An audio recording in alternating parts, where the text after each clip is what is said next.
UP Congress के अध्यक्ष अजय राय ने वाराणसी में बीजेपी पर जमकर हमला बोला। उन्होंने कहा, हिंसा को किसी भी हाल में स्वीकार नहीं किया जा सकता।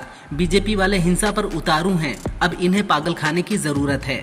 वहीं उन्होंने एबीवीपी कार्यकर्ताओं पर हुए लाठीचार्ज पर कहा कि चाहे किसी भी संगठन का छात्र हो, हम उसके साथ मजबूती से हैं।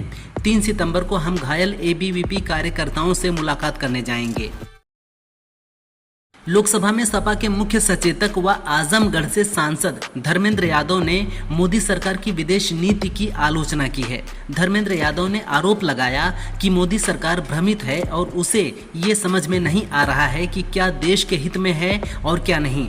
अमेरिका लगातार कह रहा है कि ऑपरेशन सिंदूर के दौरान उसने सीज फायर कराया और देश की सरकार इस पर एक बार भी जवाब नहीं दे पाई। सरकार अमेरिका के आगे झुक गई है। ट्रंप के सलाहकार पीटर नवारो ने कहा है कि रूसी तेल से भारत के ब्राह्मणों को फायदा होता है। इस पर पुतिन के राजनीतिक गुरु अलेक्जेंडर डुगिन ने एक्स पर लिखा, भारतीय संस्कृति भौतिक जगत का खुलेआम तिरस्कार करती है। इस बार तिरस्कार की बारी भौतिकवादी पश्चिम की आई है।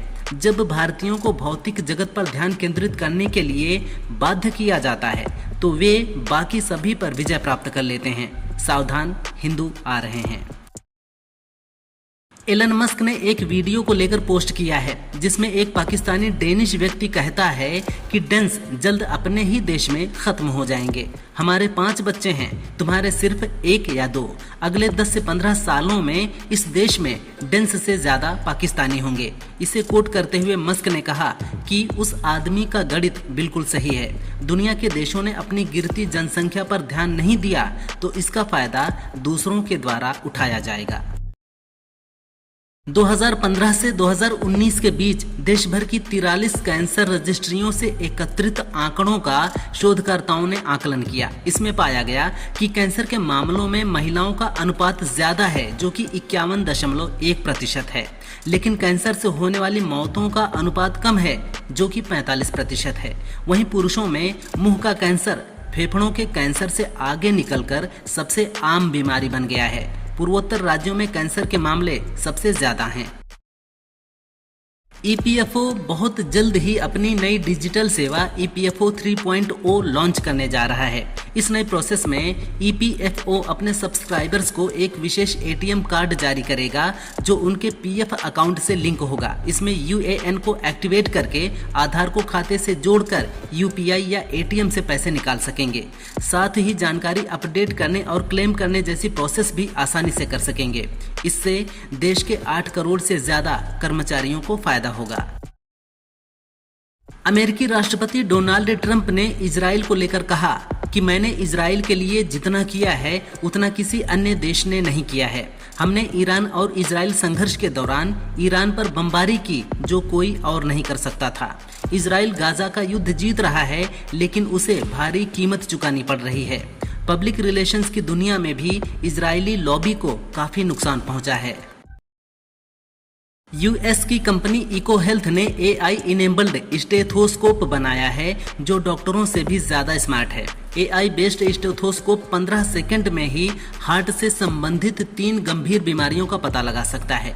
ये दिल की धड़कने और ब्लड प्रेशर में होने वाले छोटे से छोटे बदलाव को पकड़ने के लिए माइक्रोफोन का यूज करता है। ये फौरन ईसीजी भी रिकॉर्ड कर सकता है। खास बात यह है कि ये जांच का रिजल्ट सीधे स्मार्टफोन पर देता है।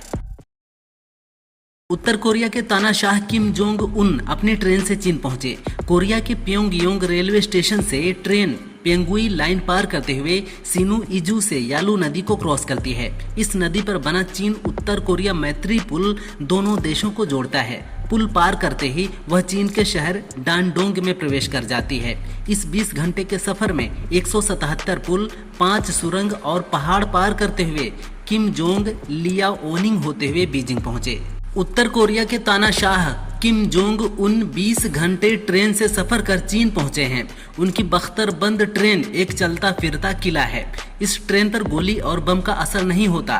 ट्रेन में शानदार आरामदायक कमरे हैं, रेस्टोरेंट, कोच, एक मीटिंग रूम, मेडिकल टीम और बुलेट प्रूफ कारें हैं। सुरक्षा के लिए खास सिस्टम और संपर्क सुविधाएं हैं। किम अपनी ट्रेन के 15 डिब्बों के साथ सफर करते हैं। हालांकि इसकी स्पीड 60 किलोमीटर प्रति घंटा है।